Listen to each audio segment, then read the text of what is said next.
Thanks for joining us for this episode. And before we get started, please take a moment to subscribe to our YouTube channel and follow us on Apple Podcasts, Spotify, and wherever you may listen to podcasts. If you want to learn more about any guest featured in this episode or access any content or resources discussed, be sure to check out the show notes in the episode description. We hope today's episode increases truth and inspires hope in the lives of your church, your business, your family, and beyond. Welcome to the Must Increase podcast.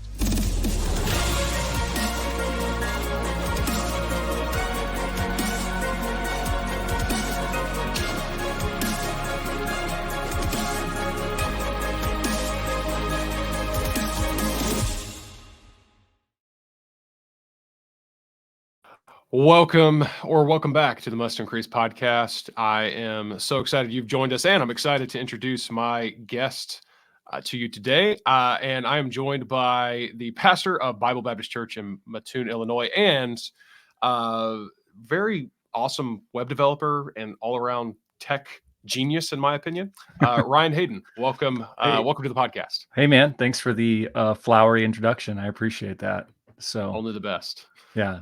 Yeah. So we are hopping into continuing our series, our best of series. And in this particular episode, we are doing the best tech devices, softwares, platforms, not necessarily things that we acquired or discovered this year, but just things in the tech world that have really helped us or that we found great benefit in and whatnot. So I've kind of explained the rules to you before we hit record. We're gonna do our draft, if you will, and so it starts with the coin toss. So Ryan, you as the guest do get to call it heads or tails. Tails. All right. Yep. There we go. Here we go. And it is tails. So you will get first pick, but text me your number one, and I'll text you my number one. And so I'm waiting for your text there, and then we're going to hold number one until the end, as far as publicly announcing it. So I'm waiting to get your number one. I'm typing mine in, hoping you don't happen to cross over. I don't think you will. But once we have that, then okay, there we go. Yeah, no chance I was going to cover that. There's mine. And okay, so we each have our number one pick. So we're going to actually start with number two. So Ryan, you are on the board. Yeah, so I love the Kindle Scribe. It is the largest Kindle that you can buy. It's like the size of an iPad, but it has that black and white screen. I have, as a web developer and somebody that writes just a ridiculous amount every week, I have eye strain issues. And so the Kindle Scribe is just basically just a Kindle, like a Kindle Oasis or a Kindle Paperwhite, only it's huge and you can write on it. And it comes with or you can order a cover from it from Amazon that's really great. And it kind of stands up like a book stand. And so I use that for reading. I use that in my ministry work. I mean, I have all my commentaries and stuff on it. I use it for taking notes, if somebody else is speaking. It's just with me pretty much all the time. And not enough preachers and pastors and people know about these things. Like the whole e-ink that you can write on world is pretty game changer. It's awesome. So the Kindle Scribe would be my number one. Okay. Number two. Yes. Number two. Yeah. Okay. So yeah, I've heard of the Kindle Scribe. It's fairly new, right? I mean, it just came out within the past few months, or am I missing? Yeah, I think I got mine in August. I think I got mine in August. And before that, I used something called a Remarkable, which is very similar. But the Remarkable is not great for reading books. It doesn't have any kind of a backlight and it doesn't have access to like your Kindle library. The Remarkable is actually, if you just want something to write on, it's a much better experience. But in my opinion, the Kindle Scribe is just a better all-around tool to have. And so I keep both of them with me still, but the Kindle Scribe is my absolute favorite thing right now. Okay. All right. Yeah. Very interesting. So yeah, because my dad got a Remarkable earlier this year, and I'm not a handwrite guy. Like, I have horrible handwriting. And so for me, doing handwriting of anything is just not something that I That I do, honestly, rarely. I can't remember the last time I hand wrote something. So the appeal to me is minimal, but I can definitely see for those who do, and do a lot of, because that's the other thing. I don't do a lot of, if I'm going to do reading, I'm doing it through an audiobook. So I'm not really Right. reading. And so, but yeah, my dad really likes it as a remarkable, and the Kindle Scribe does seem interesting. So, hey, great, solid pick. I think there are a lot in our audience that are going to appreciate your input on that. All right, I'm going to move into my number 2 pick then, and actually, I'm going to kind of take a little inspiration, not really, but kind of, from your pick, and I'm going to go with the iPad Air with my Magic Keyboard. So I have been a flip flopper on my iPads. Well, really on all my devices. I kind of go back and forth between the different sizes and the different configurations of them. I've had an iPad. I used to have an iPad mini, and then I've gone all the way up to like the 13-inch iPad Pro. And I love both. I actually see the benefits in both. It's nice to have the huge iPad Pro screen that, when you do pair it with the keyboard, almost functions as a little laptop. Honestly, if they ever figure out, if Apple ever decides to run Mac OS on iPad, I may go back to that at some point. But as of now, that's not what's happening. So, but then there's also the iPad mini, and I like this small form factor. I can fit it in my back pocket. I really do like that and enjoy that. But for where I'm at and what I'm doing and what I'm really using an iPad for, I really just kind of came to the conclusion that it's going to be best for me to just go with something that's middle of the road, which is going to be the iPad Air. It's 10.9, so almost 11 inches in size. And when it is paired with the Magic Keyboard, I really do enjoy it for moments when I want to just when I want to focus in on doing simple things, like mainly something that is writing related. So even though I don't handwrite a lot, I do find myself needing to something as simple as, hey, manage my inbox, so replying to emails, doing things like maybe journaling or writing up, content for podcasts and things like that. And so I've really enjoyed my iPad Air with that ability just to kind of grab it. In theory, I can do it with a laptop, but not in the same way. Like, grab it, tuck it under my arm, don't need a bag, just go sit at Starbucks or whatever, and just have like that writing device. And in the moment, you're so focused in on writing, because it's that perfect size screen. So I've really enjoyed that. So the iPad Air is my number 2 there. And Ryan, I don't know, you being a Kindle, using your Kindle there. I don't know if have you ever dabbled rather in the iPad Air or iPad world rather? Yeah, I have an iPad Pro. And actually, I have an iPad Pro and the Magic Keyboard, and my 3-year-old knocked it off of a table and shattered the screen. And so right now, like, I looked into replacing the screen, and it was like $400 or something, and I was just like, Yeah. forget that. And so I have a big heavy case, so I can't use my Magic Keyboard. But it was life changing when I could. I mean, I carried that. A lot of times I would just hop in my truck and drive out to the lake to do writing. And the same idea as you. It's just distractions kind of went away, and I could focus on what I was doing. I have an iPad on my list too, so I don't know if I'll just Okay. talk about that when we get to it. But Okay. No, that's fair. Well, then, with that in mind, then let's get you to this would be your number 3 pick. So you're up. my number 3 pick is the Mac Mini, the newer Mac Minis with the M1, or I guess there's an M2 or 3 chip in them Yeah, now. they're on the M2 now for those. Yeah. The price for those is unbelievably Mm-hmm. crazy. Like, I have I think we have probably, between my house and the church, I think we have 6 M series Mac Minis around. And I have the first M1 Mac Mini on my desk right now that I'm recording this on, and I have never had any desire to upgrade it. It's just Wow. it has been an absolutely perfect machine for what I do. I also have a MacBook that I don't use that much, because I'm just constantly using this Mac Mini paired with a giant screen.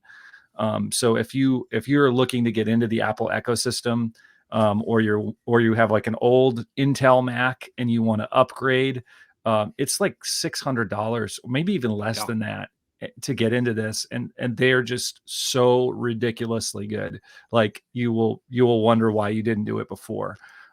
We use it to run the live stream at our church. We use Ecamm, and we use an M1 Mac Mini to run the live stream, and it handles that flawlessly.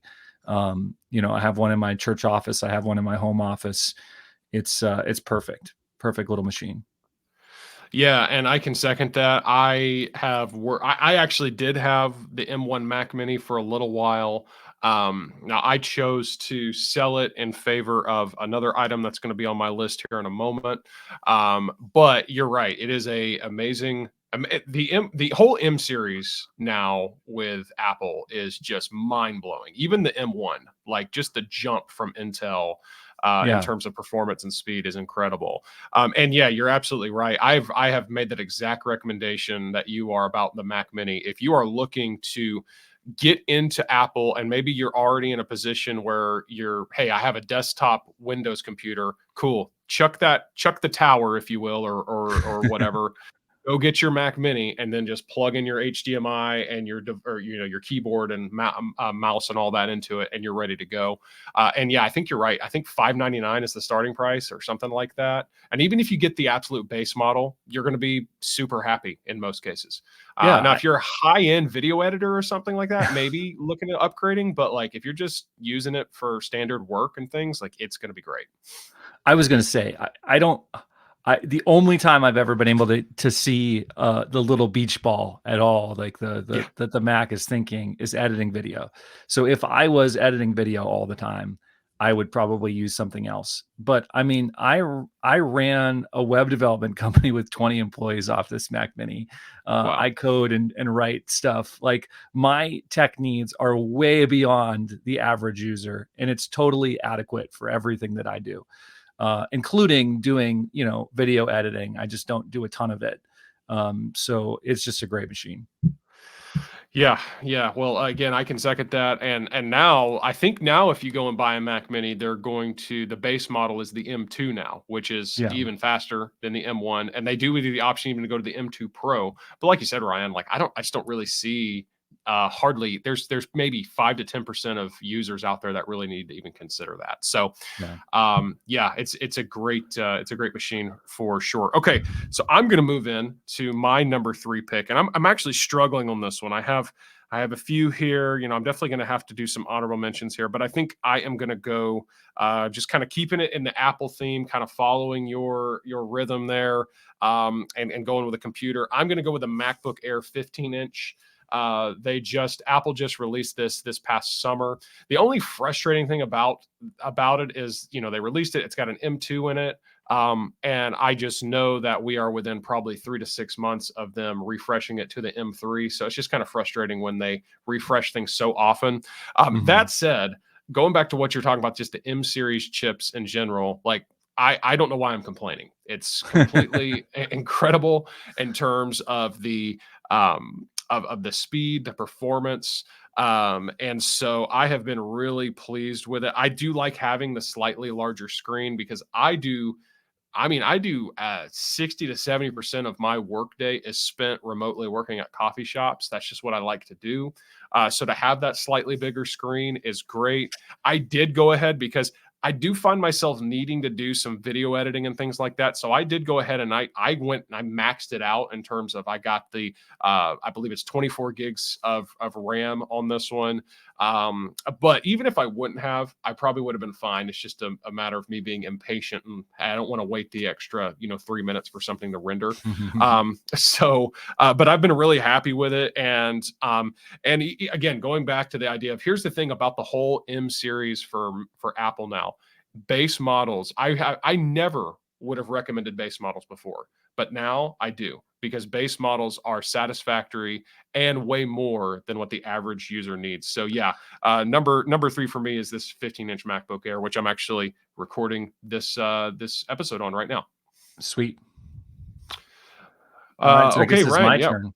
Am I on number 3 or 4? Yeah, I believe you're on number 4. This is your fourth. I'm just going to mix it up so that we're not doing Apple. There we go. The Sony this is the worst named product in all time. Okay. The Sony WH-1000 XM4 headphones. They're Sony's high-end Bluetooth noise canceling headphones, and they are so good. I mean, Oh, the battery lasts forever. They pair with multiple devices at the same time. The noise canceling, like I use it in my workshop when I'm woodworking and I can't hear my table saw, which I don't know if that's very safe, but it's just like they are so good. If you have to travel and you have to fly on airplanes, I mean, it's like, they'll last for like 20 hours before you charge them. They have a USB-C charger, which is just super convenient. And I think they are better than Apple's super expensive headphones, and I like them a lot better than the Bose super expensive headphones. So it's one of those items that, like, if they broke, I'd probably be going and buying another set. They're just unbelievably good. and so are these, just to clarify, are these over the ear headphones or in ear? Yeah, they're So over they're the true ear headphones. headphones. They're not like Okay. studio headphones like this, but they're over the ear headphones. They fold up really small. They come in a nice little. Actually, mine are charging at my other office, but this is the bag that they come in. Okay. Okay. They're really easy to travel with. Just unbelievable product. My wife is always stealing them from me Oh, because nice. they're that Nice. good. She's got like Beats or something, and she almost never uses her Beats because she's always trying to take over my headphones. So. Okay. No, no, very cool. Well, see, yeah. And honestly, I just not a big over the ear headphone guy. Like I just don't I Mhm. sometimes when I'm editing, I will put I have a set on here that I'll wear, but my ears get so hot so fast. And I know Yeah. that they have like more advanced cooling on a lot of these now to where that doesn't happen, but in general, it's just not really my thing. I definitely prefer my in-ear AirPods. But I do know that, like you said, the AirPods Max, which is Apple's over their headphones, they are so overpriced. I Oh, mean, yeah. I know Well, there's these the are not Apple cheap. tax. I think these are $400. I mean, these are not cheap headphones. Yeah, but I And mean, there's Apple's are like 600, something yeah, I was gonna stupid like say, that. yeah. So we're saving $200 just by not having the Apple tax. Right. I would say as an honorable mention, I have several pairs of these. I think I forget what brand they are. AKG K380s. They're Hmm. studio headphones. They don't sound as good as the other ones, and they're made to be stationary on your desk. But like if I'm sitting in my desk doing a podcast, which I tend to do a lot of recently for some reason, um or I'm just listening to music, these are comfortable. They don't touch your ears. They're so big. And Oh, you can okay. just wear them all day long and listen to music or whatever. So and Nice. they're much cheaper. I think they're like $100 or something like that. So Okay. All right, nice. Well, good honorable mention there. All right, yeah, I'm gonna move into my fourth pick. And my fourth pick is gonna be I'm gonna go with Canva. And I know that that is not a high techie recommendation, but Canva has revolutionized over the past year and a half or so. It has just revolutionized my workflow with all the designs and the projects that I manage. Um, I resisted, and I did a full series of episodes on Canva back in the summer. So I'm not going to talk about all the features and all that, but I resisted the idea of Canva for the longest time because I was like, no, I'm above that. I'm a yes, I professional. totally get it. I need to be using Photoshop and whatever. And but it was because a graphic designer who's a much better designer than me came to me and he said, Luke, I know it's crazy, but you just got to give Canva a chance. He's like, just pay the like whatever is $150 for a year of Canva Pro. And he said, and I think you'll be really happy. So what I have done now, it is just part of my workflow, is sometimes, yes, many times like new designs are still created in Photoshop, but I make sure that they get converted to Canva. Now, can it do every single thing that Photoshop can do? No, but it No. can do 90 to 95% of it, of what matters. And to me, that's all that I care about. And so because so I'll get a Photoshop file and I'll get it converted to Canva. So it's still got the layers and obviously the editability of text and everything. But like resizing a design is just mindless. You just literally say, oh, I want to go from a widescreen to like an Instagram square or even like a vertical post, and you just do a couple clicks and boom, it's all done for you. And I like the best tool I found for removing backgrounds from an image is Canva.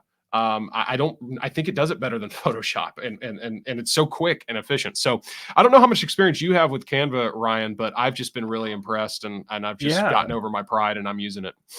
I can talk about Canva from another perspective. I love Canva because I used to do in Photoshop or in InDesign, I used to do all of the graphics for my church.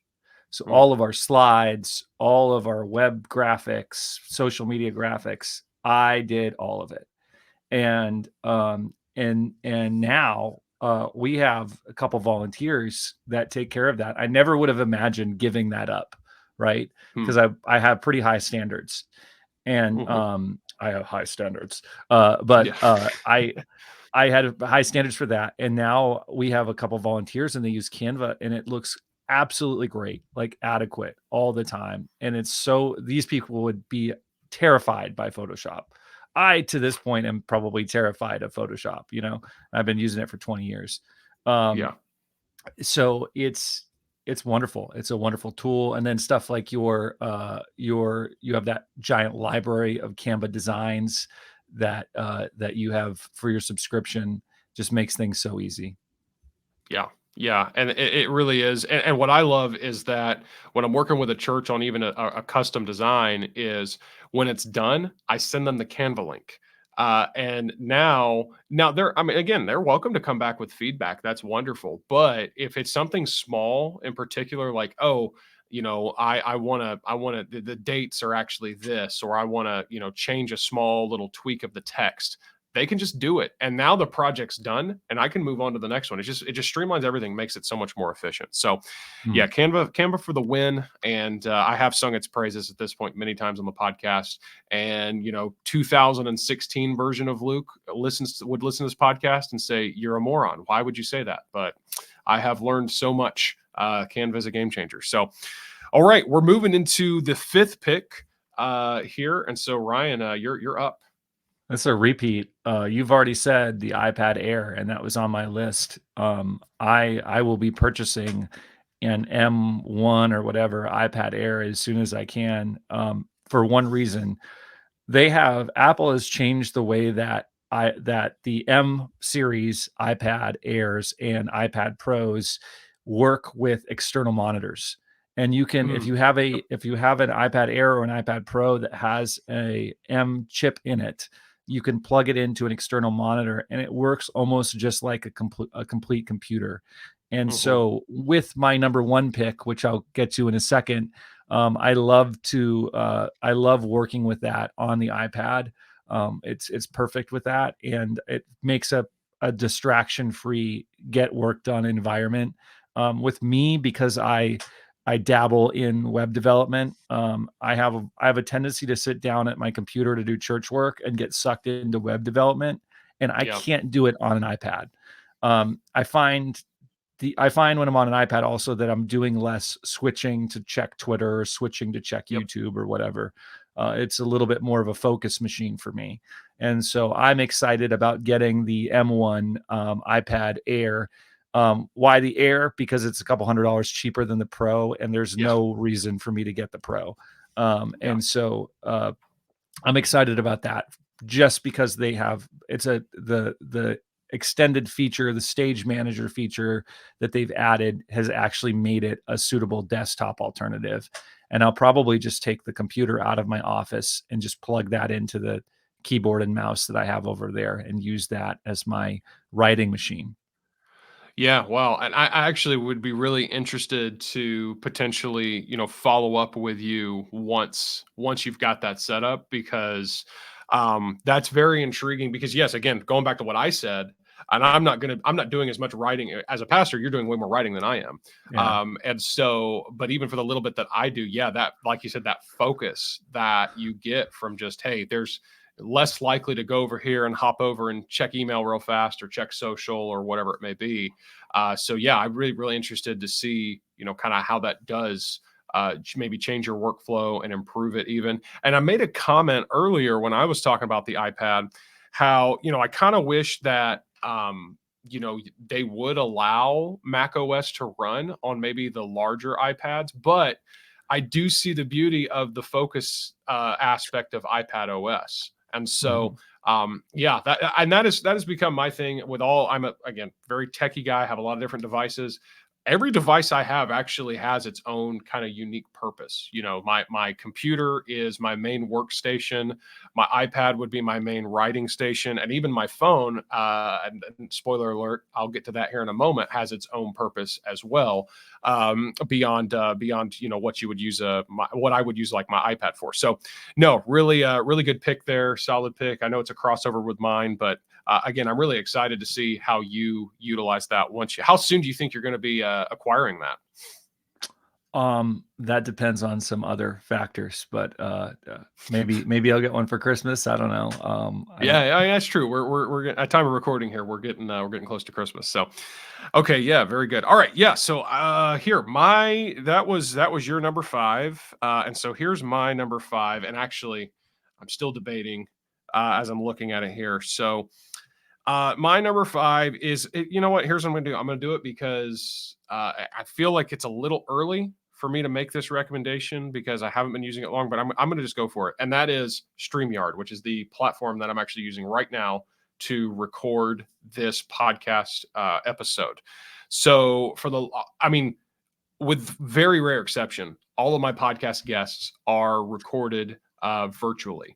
Very rarely I have the ability to host an in-studio guest, but very rarely does that happen. Because most of my contacts, people I know, are like you, Ryan, like you're states away from me.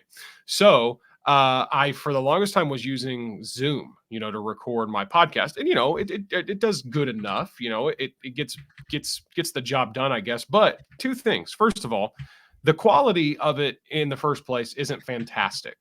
Your final files are not going to be high definition. And there's a lot of I've noticed there's a lot of audio issues in terms of there's just that Zoom quality to your audio that just kind of is always going to be there. And when you're recording in a virtual environment, you're always going to deal with that to some extent. But I just noticed in Zoom it was a little bit more than I like to tolerate. The other thing though, and I don't know, Ryan, how much you're using Zoom nowadays, but Zoom just kind of sucks lately. Absolutely. I hate Zoom so much. Yeah, they've just really they became all the rage in the pandemic and kind of upped their game. And then after the pandemic was over, it's like, well, I guess we don't care anymore. And I don't know. So I have actually I had an annual subscription to Zoom. I've canceled that. That will be expiring, I believe, in February of next year. And so I'm just going to use I haven't decided. Maybe Google Meet or Teams. Google Meet is adequate. Yeah, for short meetings. For meetings, because I've discovered StreamYard for my actual podcast. And so what StreamYard allows me to do is just have this entire virtual studio, and it runs completely in Chrome. So there's no extra software that my guests have to go install because most of them are already going to have Google Chrome. So it runs there, and I can do all of the video switching, as you've kind of seen me do. Here's an example. I'm switching to the split screen now, kind of this mode. If I wanted to share my all these different formats, I don't really do that much with it, but yeah. So I just really like all the stuff. I can run my intro directly in the intro at the beginning of this episode. I just ran directly here in the software. I'll run the outro directly. So it saves me from really having, really, I'm getting to where I don't have to do any editing. All my editing's done live in the software. And so it's saving me time. It's really efficient. The quality is really good. And so I am very happy with StreamYard. And again, Ryan, I don't know if is this your first experience using this platform? I think it might be. I've used similar platforms in the past, but this might be my first experience with StreamYard, and it seems really good.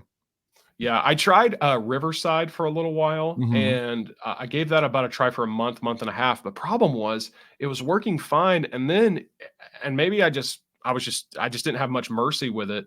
But there was a couple recordings where the audio and video were out of sync, and so I had to go and post and fix that, and that is a pain in the rear end if you've ever had to do that. So I found StreamYard, and as of now, I'm not looking back. Nothing is worse as a podcast host than getting a great guest like somebody better than me, obviously, you know, on your podcast recording and then losing the audio. Yeah. I had that happen with my best ever podcast guest. I had Oh, wow. the CEO of a software company I admire, somebody who wouldn't talk to me, give me the time of day, you know, and I had this great conversation with him. Meant so much to me that he would do it. And then I lost the audio because of Mhm. some junky software I was using. So StreamYard seems Yeah. solid, man. Check it out. Yeah, yeah, I do like, because another thing you mentioned, that what it's doing is it's recapturing our whole episode here in the browser, but it's also recording your video and audio independently, mine Mhm. independently. And what it'll do when we're done here is it'll upload both. So now I have individual files of each. So if I did have to Yeah. go and post and do some editing, so I've been really pleased with it, and it has been really great. So that's why it comes in at number 5 for me. So now before we get to number 1, Ryan, you're gonna get you know, I don't make the rules. Actually, I do. But you're going to get 60 seconds to give any honorable mentions before we go on number 1. And at 60 seconds for real, I've got my timer right here. When you hear it go off, your time is up. So honorable mentions for you, Ryan, starting now. Wow. Okay. If you use a Mac, Raycast is a really cool tool. It helps you do just about everything. It kind of takes the place of Spotlight. That's a really neat one. Um, uh, a great keyboard, like just a good. I like the mechanical clicky keyboards. The I forget what this thing is called. The Magic Trackpad, kind of pricey, but unbelievably helpful to have for like switching back and forth between things. I like AirPods, but I really like the Beats. I forget what this particular model is called, but I prefer them. We won them in a contest or something. I prefer these to my AirPod 10 Pros. seconds. That's all I got. Oh, is that, wow? Came in under time. Good for you. I won't do that. I promise you. I always go to my limit. Actually, before I start though, I will second what you said there about what was it with the, oh no, goodness. What was one of the things you just mentioned? I had Magic a Trackpad. thought on Magic Trackpad. Yes, Magic Trackpad. So I'm weird. I use both. I use the the mouse, but I use the trackpad, and I keep the trackpad on my left hand. And I Hmm. use that for zooming in on certain software, swiping left and right. I love full windows, you know, when I'm Yeah, working. And so should try I that. keep it, yeah, because I'm right-handed. So I keep my mouse, my I don't magic know mouse that on I'm the right. coordinated enough to pull this off, but I'm gonna give it a try. Yeah, yeah. Because No, I I mean, I use a switched. mouse as well. Yeah. Yeah. So I switched to that approach years ago, and I love it. Like it's great because then, like I said, I kind of control. I'm having 2 control devices there on both hands. So okay, so now I get 60 seconds for honorable mentions, and I will go over time, but I'm gonna go ahead and start my timer now. So I'm gonna go with Chat GPT. That's an honorable mention. I do not recommend that you use that to write things for you, but it is great to give me a start for writing prompts and things like that. I also want to throw out macOS Sonoma. I've really appreciated that update. I like the widgets feature on the desktop. I like that you can create standalone web apps from web pages. I like the pretty background. If you're watching, the pretty background back there, that's macOS Sonoma's there. So I like that. I'm going to give a shout out to my AirPods Pro because I love them. They're in my ears all the time. I'm a big podcast guy. And they're a game changer for me. And yes, like you said about your headphones, if I ever lose my AirPods Pro or something like that, I will just be buying a new set. Like there's just no waiting there. And then let's see. Actually, no, I think I did it. Oh, iPad Mini. iPad Mini is cool for my daughter, but I'm not going to get into that right now. But because I'm out of time. All right. Very good. All right. So that's honorable mentions. But Ryan, now it is time for us to each reveal our number 1 pick. And because you did win the coin toss, you're up. All right. Well, my number 1 is a piece of software that's probably kind of polarizing. It's called Obsidian, and it is a note-taking tool. There's a couple things that are absolutely awesome about Obsidian. It's cross-platform. You can use it on Mac. You can use it on Windows. You can use it on Linux. You can use it on iPad and Android. It's just really good. it's free, but you have to pay for a sync feature. And so like to sync it really well. And if you pay, it's very reasonable, like $5 a month or something like that. Mhm. It just syncs all of your notes just beautifully. Cool. There is this amazing community of people that write plugins for it. So like you could do everything just on this one app. Mm. It's really good. I mean, you need calendar, you can use it as a calendar, you can use it for project planning, you can use it obviously for writing, you can use it for slides, you can use it for just about anything. Um, and I just love this program so much. It saves all of your folders. Every file has a plain text file on your computer, which means it's future proof. So you can use Wow. it, for years and years. And all of my sermons that I've ever written as a pastor, 12 years pastoring, they're all in this thing. There's a system. This is really nerdy, but if you're into notes, there's a book called How to Take Smart Notes by Zonke Ahrens that I recommend to lots of people. It's very deep, hard reading, but if you implement the things there, it's life-changing. He recommends something called Zettelkasten, which is a system for taking notes, and I use Obsidian for that. I also use Obsidian for my projects, anything that I've got going on. It's just sort of my second brain that I use for Wow. everything. If I hear about a book, Obsidian. If I want to write down a quote, Obsidian. If I need to write something, I'm going to start in Obsidian. It's great. Yeah, and I have heard of Obsidian, and I've heard people sing its praises. I don't know. I've kind of looked at it before. Now, you may have said this. It works on your computer. Is there an iPhone app and all of that as well? Yep. Yeah. There's an iPhone app, iPad app. Okay. It's great on the iPad. I use Okay. the iPad a lot with it. Linux, I actually found an old like a Mac Mini from like 15 years ago that I was going to throw away. I put Linux on it and locked myself out of the admin account so I can't add software, and put Obsidian on it, and I keep it in my office, and it is my ultimate distraction free machine, because like I literally cannot do anything besides Obsidian on this machine, Wow. and without getting the password from somebody else. I don't know the password. Yeah. And so it's like if I really need to focus and not get on YouTube or mess around, it's perfect for that. Super nerdy, but it's worth it in my opinion to get into it. It is a super helpful tool for any creative professional. Okay. No, I'm really intrigued because I've heard of it and I've just never really tried it. So I may be looking into that. Okay. Well, I guess I'm up for my number one, which I've already done an episode where I talked about it in a little more detail. But if I'm talking about my best stuff of the year, it has to be mentioned and it has to be my number one, and it is the iPhone 15 Pro Max. There it is for all to see. Okay, yeah, there it is, all its beauty. So I was using the iPhone Mini, the 12 Mini was my phone for 2 years.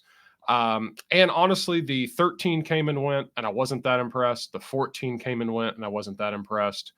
When they announced the 15, I was more honestly, I was the same. And, Apple's just been doing the same, playing the same game the past few years with phones. Hey, better camera, slightly faster, whatever. Well, honestly, when it came to the 15, they weren't announcing anything too revolutionary, in my opinion. I mean, it's made with titanium, which it is nice. The durability, I guess, is nice, but it was just time for me to upgrade. So I was like, all right, fine. I'll just upgrade. And I said, you know what? I'm going to switch things up. I was on the mini. I'm going to go to the max. I'm going to go to the biggest size, because I was like, if I'm going to upgrade, I'm going to go big. So, and Verizon basically said, hey, sell me your soul and we'll give it to you for free. So I was like, sure, here you go, Verizon, enjoy. So, I got the 15 Pro Max, and I can just say that first of all, I didn't realize how much I missed having a bigger phone screen. It is nicer just to have that larger, phone screen. I guess I'm getting old. I don't know what it is, but just things are bigger. It's kind of nice. But the camera on this phone is absolutely mind blowing. And I'm sure that compared to like an iPhone 14, it's an incremental improvement. But for me, going from the 12 to the 15, it was a big enough jump for me to really notice it. I have taken video. So I have not a DSLR, but a mirrorless Sony A7S, which actually is the camera I'm looking into right now that I use to record this content anytime I may go out on a video shoot. But I also take this iPhone Pro Max with me now, and I don't know, the footage is pretty indistinguishable from, oh, did I shoot this on the Sony or did I shoot this on my phone? It's been really great. I've really enjoyed upgrading to this, and here's where we're at now. If you need a good camera, go buy a good iPhone. That's really where I'm at on making recommendations. Because, you know, even if you, like, I've had people say, hey, I want to get into, like, I have an audio podcast, but I want to do video version. What should I do? Go get a tripod for your phone, and maybe considering upgrading your phone if you haven't in a while, so you have the best possible camera on a phone. But yeah, I have just been blown away by, in particular, the camera quality on the iPhone 15 Pro Max. So that is my number one. So can I add something to that? Yeah, So go if for you it. have an iPhone, I have the 12 Max, which in the same color as you too. So we have good taste. Oh, look at that. Which has been awesome. I went from the Mini to this because I lost my Mini. Literally could not find it for a month and a half.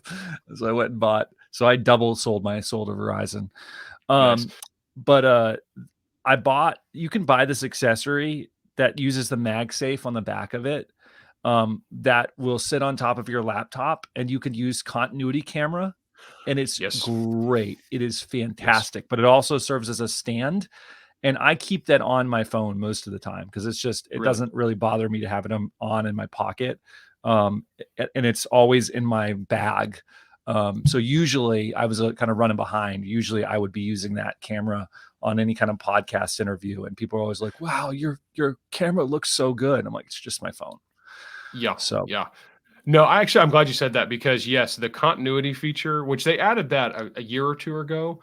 But the continuity feature with Sonoma, they've added the ability to add the bokeh effect, like in post. Like right now, the bokeh, effect that you see on my camera here, that is actually in camera. So I'm not using Apple's features, but I am using the studio light feature, and I'm actually going to here's the difference. So there's no studio light, and then that's me turning the studio light on, and it really does. It makes it have more of a studio vibe here or whatever. But that also works with the continuity camera.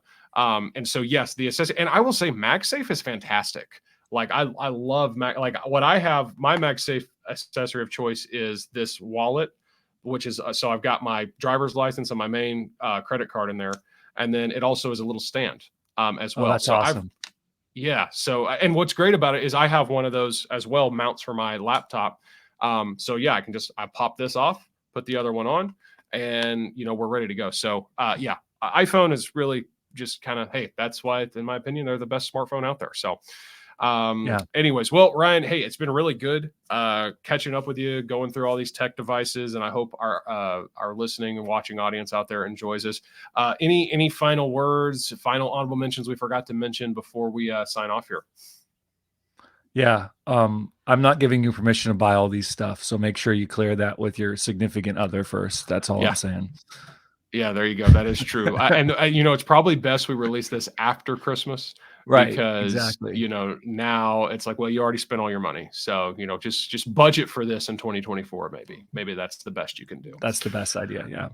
Yeah. All right. Well, hey, thanks, Ryan, for joining us, and everybody else out there. Appreciate. Hope you're having a great still holiday season. And as we go into this, hope you have a happy new year.